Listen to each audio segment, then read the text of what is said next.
गुरु आमतौर पर दुनिया में क्या असूल अपनाया जाता है। बंदा कोई कांड करता है ना, तो उसका ये होता है कि यार चलो, जिनके साथ मैं कांड कर रहा हूँ या मेरे इर्द गिर्द के लोग, चलो उनको तो पता चल जाए। लेकिन जो बाहर की दुनिया है ना, जहाँ पर मेरी रेप्यूटेशन अच्छी है, वहाँ पर मेरे कांड के बारे में खबर ना हो। ये नॉर्मली ना दुनिया का उसूल है कांड करने का। हमारे ग्रोसरी वाले पीसीबी के जो करता धरता है, या ये जो टीम मैनेजमेंट के लोग होते हैं, ये पता है क्या करते हैं? कहते हैं नहीं नहीं नहीं, अपनों के साथ भी करो कांड, बाहर वालों के साथ भी करो। डिस्क्रिमिनेशन तो बिल्कुल रखनी नहीं है। ये ग्रोसरी वाले अलग ही लेवल पे रेसिज्म की अपनी डेफिनेशन निकाल कर बैठे हुए हैं। ये जो पी मतलब पैन वाई जो ये करते हैं अपनों के साथ, वही पैन वाई जो है ना, ये बाहर वालों के साथ करते हैं। जेसन गिलेस्पी ये कहता है, हमारा रेड बॉल का कोच रहा है ऐप, ये पिछले साल ही हमने हायर किया था, यही महीना था अप्रैल का। याद करें आप, अप्रैल की कोई एंडिंग डेट्स थी। हमने जेसन गिलेस्पी को हेड कोच हायर किया रेड बॉल क्रिकेट के लिए। किधर है वो 1 साल बाद? वो कब का जा चुका? ऐसे ही है ना। और वो उसके जाने में किसका हाथ है? हमारी टीम मैनेजमेंट का। आकिब जावेद को तो उन्होंने सीधा सीधा, जिसे कहते हैं, सूली पर टांगा है। आकिब जावेद का तो उन्होंने नाम लेकर एक ट्वीट में कहा था कि इस बंदे ने मेरे अगेंस्ट जनाब साजिशें की और मुझे मेरी नौकरी से हटा दिया।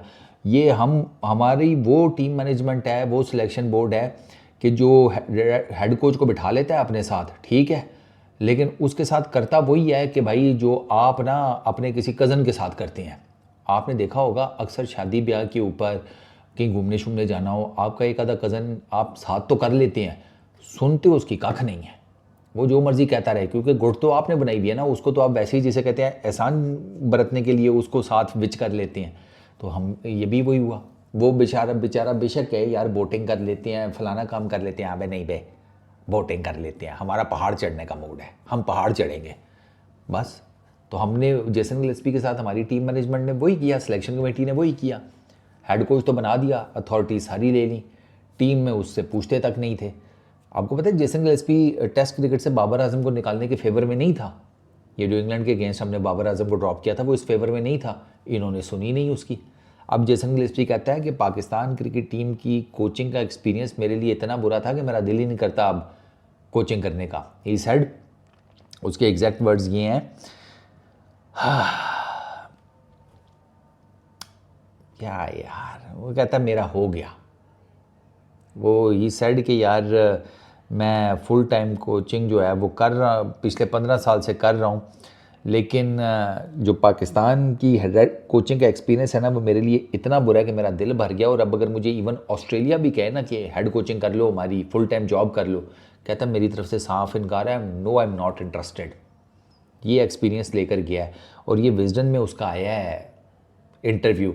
अब मुझे कोई ये बताए ना, आकिब जावेद और ये पीसीबी की मैनेजमेंट और ये सारे, आपको क्या लगता है कि ये जो विजडन है ये किधर पूरी दुनिया में पढ़ा जाता है? पूरी दुनिया में आपका ना अब खिलड़ी उड़ेगी कि यार ये है अपने कोचेस के साथ ये क्रिकेट बोर्ड और इसकी मैनेजमेंट जो है वो ये करते हैं। क्रिकेट फैंस मुफ्त में बदनाम हो जाएंगे। फिर तुसी बिल्कुल ठीक चित्र भी खाते हो, गाला भी खाते हो, बिल्कुल जेनवन पड़ती हैं आपको। इसलिए मुझे कभी घंटा फ़र्क ही नहीं पड़ा जब आपको अगले जिसे कहते हैं नेज़ा तुन देते हैं, मुझे कोई फ़र्क नहीं पड़ता। आपकी हरकतें ही ऐसी हैं। कौन सी दुनिया में होता है यार कि जहाँ पर आप हेड कोच बनाते हैं और उसकी सुनते ही नहीं है टीम सिलेक्शन में। जेसन गिलेस्पी कहता है कि यार मैं शॉर्ट टर्म कोचिंग या कंसल्टेंट की जॉब कर सकता हूँ, ठीक है, फ्रेंचाइज क्रिकेट में हो गया या कोई छोटी मोटी कोई और अपॉर्चुनिटी हो गई, जिसे कहते हैं आप कह लो किसी टीम की कंसल्टेशन हो गई, वो किसी लीग क्रिकेट में कोई कोचिंग रोल हो गया, वो कहता है वो मैं कर लूँगा क्योंकि इसका टेन्योर शॉर्ट होता है ना।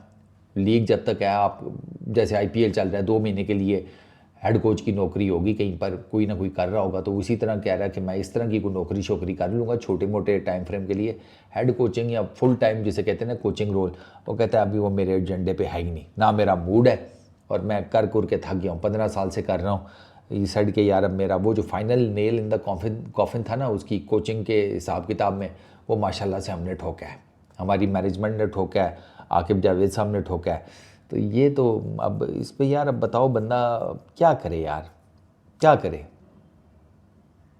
हम घर पे तो जलील होते ही हैं, पूरी दुनिया में हमारा जिसे कहते हैं जलालतनामा छपा हुआ है, जगह जगह पोस्टर लगे हुए हैं हमारी जलालत के। हम पाकिस्तान के क्रिकेट फैंस मुफ्त में बेचारे जो हैं बदनाम होते रहते हैं। हमारा तो कोई लेना देना, कोई कसूर भी नहीं होता यार। ना हमें अच्छी क्रिकेट देखने को मिल रही है, ना हमें अच्छी मैनेजमेंट देखने को मिल रही है, ना हमें लोकल अपनी डोमेस्टिक क्रिकेट अच्छी देखने को मिल रही है। और सोने पे सुहागा ये कि अगर गलती से हम किसी अच्छे बंदे को ले आए, जेसन गिलेस्पी और गैरी कर्स्टन का प्रॉब्लम ही यही था कि वो दोनों जो थे ना वो मेरिट के ऊपर टीम बनाना चाहते थे, T20 की भी, ODI की भी, टेस्ट क्रिकेट की भी। और मेरिट वो तो जहर है इनके लिए, ये जितने भी हैं ग्रोसरी वाले, इन सब के लिए जहर है। बंदा पूछे तुम लोग भी मेरिट के ऊपर ही आए थे यार, जब तुमने पाकिस्तान के लिए क्रिकेट खेली है, नाम बनाया है, अब उसी मेरिट की तुम लोग माँ बहन कर रहे हो। आकिब जावेद इमरान खान के अंडर मेरिट के ऊपर खेला था, डोमेस्टिक में अच्छी बॉलिंग थी, सारा कुछ था। वो थोड़ा बहुत जितना भी इसने खेला हुआ था, तो कि उस टाइम ज़्यादा इसका डोमेस्टिक का कैरियर था भी नहीं वैसे, जितना भी थोड़ा बहुत खेला हुआ था। बाकी वकार, वसीम, सारे देख लो आप, टैलेंट था, मेरिट के ऊपर समझ आती थी, डाले गए, उसके बाद खेलते भी रहे, इवन उसके बाद भी आने वाले। लेकिन बस फिर अब जब आगे हैं, कोई हेड कोच बनता है, कोई सिलेक्शन कमेटी का पार्ट बनता है, कोई किसी और मैनेजरियल रोल में आता है, तो भाई वो मेरिट शेरिट सब जिसे कहते हैं उठाकर बाहर फेंकते हैं और वही अकरबा परवरी शुरू कर देते हैं। किसी का भतीजा टीम में होता है, किसी का कोई दोस्त का बेटा टीम में होता है, किसी का वैसे ही दिलदार टीम में होता है। आपस में एक दूसरे की जिसे कहते हैं you scratch my back I scratch yours. तो ये फलूदा कर दिया इन्होंने हमारी क्रिकेट का, फालूदा। बनाओ यार मुझे PCB का चेयरमैन, मैं इनकी यकीन करो इनको डंडा दे के रख दूँ, पैसे पूसे भी नहीं चाहिए मुझे। अल्लाह का शुक्र है जितनी मेरी ये रोज़ी रोटी चल रही है बहुत है मेरे लिए, मेरे घर वालों के लिए बहुत है। बनाओ मुझे, मैं इनकी तो कसम से मैं इनको तो एक दफ़ा सीधा करके आऊँ ना सबको। इंसानियत है यार, 25 करोड़ अवाम एक खेल के साथ जुड़े हुए थे, इन्होंने उस खेल का भी वही हाल करना शुरू कर दिया जो हॉकी का था। हॉकी हमारी इसी तरीके से डिटीरिएट होना शुरू हुई थी जिस तरीके से अब क्रिकेट हो रही है। और फिर अब देख लो पाकिस्तान में कितनी हॉकी खेली जाती है, ये क्रिकेट का भी वही हाल करेंगे। How unfortunate. इस वीडियो में इतने ही, अपना बहुत ख्याल रखना यार, नेक्स्ट वीडियो में मुलाकात होगी। Peace out.